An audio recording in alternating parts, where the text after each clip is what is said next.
Okay, so those of you who are interested in our static, as far as I know, it's 2009. It's Atlas Sahara. Some people interested because they're interested in buying it. Other people might want to do a similar project. It's going to be here on this hard standing shortly, but currently all the utilities are still connected. It's got to get up through that gate and then get towed up through a narrow lane for about a mile. But if you want to know about that, I can talk to you about that all in good time. Here she is. We've got gas bottles which connect very straightforwardly to run the hot water and central heating. That's actually our phone line and broadband going in. Here we've got the water. It comes through a pump for extra pressure and goes through particulate filters, but if you're on mains it just hooks up under there.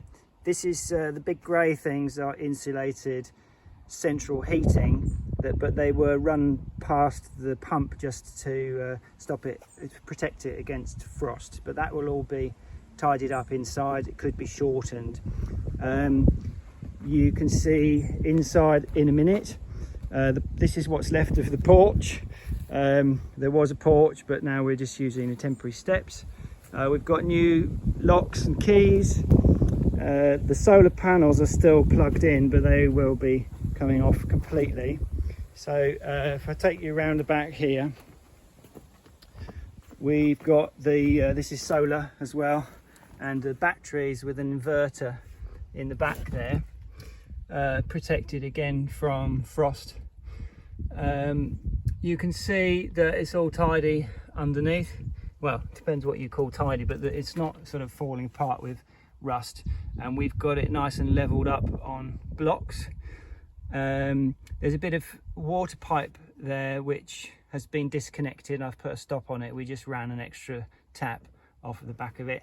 There's electric here which won't be there, but that was just running as an extension lead to a different caravan.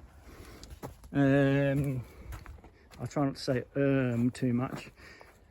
The batteries are in there. The drainage from the shower and a sink and everything, sinks, comes out here. That's one of the wheels. Once we've moved it up to the hard standing, we will be able to say with confidence that they are in a very good state of health. I've heard that if you move a caravan and the tyres are no good and they burst, it's going to happen in the first few yards. So we will do the first few yards and let you know if there's any problem. We ran, that's a 25 metre 4-inch black plastic pipe, which you can find out about from other videos on my channel, but that runs down to a kind of wetland grey water processing system. Here we are, the gas, which you can have 2 bottles if you like, and you can have it automatically switching from one to the other. If you want to, you can have it up like that and it uses either bottle. We prefer it like that because when the bottle runs out, you know to change it, rather than run out 2 bottles in one go. So this was our phone line going in.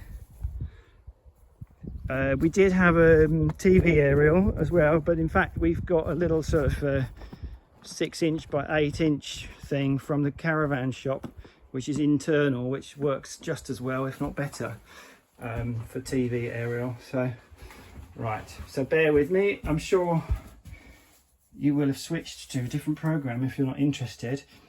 Carbon monoxide alarm. We also have a baby monitor there, which is wired directly to the batteries, because they are 6-volt batteries. I believe that's a 6-volt thing. You've got the you can put the heating on, switch of a button, change the temperature, turn it off. It's coming on and now it's going off. Automatic combi boiler. That all goes out through the side door there, through the side wall I mean.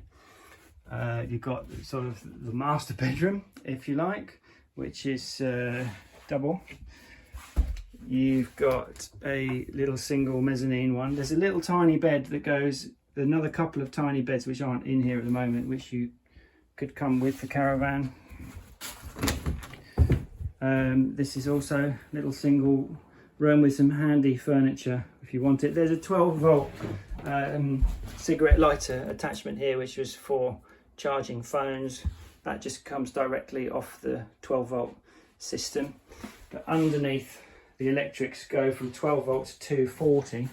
So probably should show you the electrics in a minute. This is the bathroom. So we took the toilet out. As you can see, it's like the old style train toilet at the moment.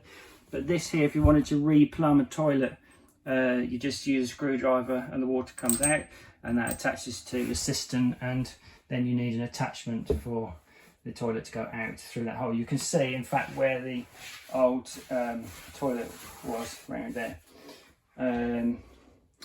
You've got, if you wanted to drain the whole system of water so it wasn't so heavy for transport, you could do that. It might be worth it anyway. Every couple of years, if you drain all the water out of all the radiators, your radiators are going to last longer. I've put in an anti-corrosion stuff which you could do in there, but you could fill it up through the boiler. This is the shower.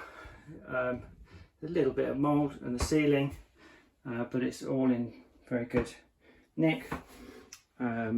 Sink, bathroom, cooker,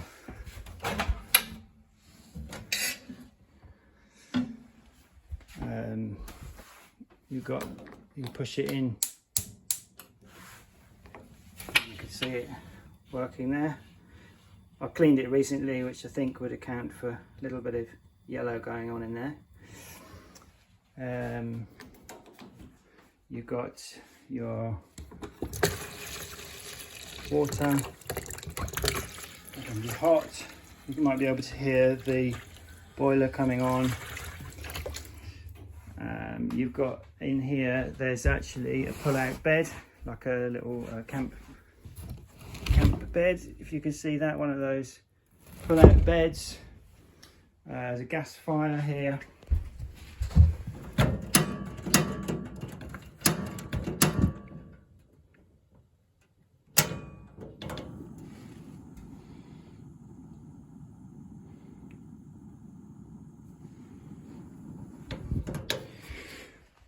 And this is where the phone line comes in, and we've got the router here. Fridge which runs off the inverter but does use a lot of electric, so we didn't use it in the winter. Solar, what am I talking about? Microwave, water goes in there, comes out there, tap. But yeah, I'm only one-handed at the moment, so I can't fill it up. Nice view. And the electrics are in here. As you can see, I put on the back of the radiators. I mean, it's a bit untidy in here, and you might want to cut that off. But I put a board behind, and I put this reflective insulation behind, so that you don't lose the heat straight out of the walls. I might have been being a bit enthusiastic, because actually the walls, although they're only a centimetre, just over a centimetre thick, they're actually surprisingly well insulated. So in here, your electric comes straight in on the big blue cable. You can ignore the orange. No, the orange one I think goes to our boiler.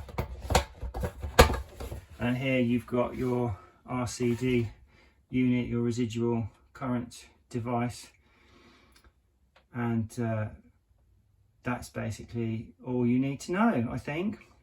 Any questions, please comment below or get in touch with me directly. Okay, all the best.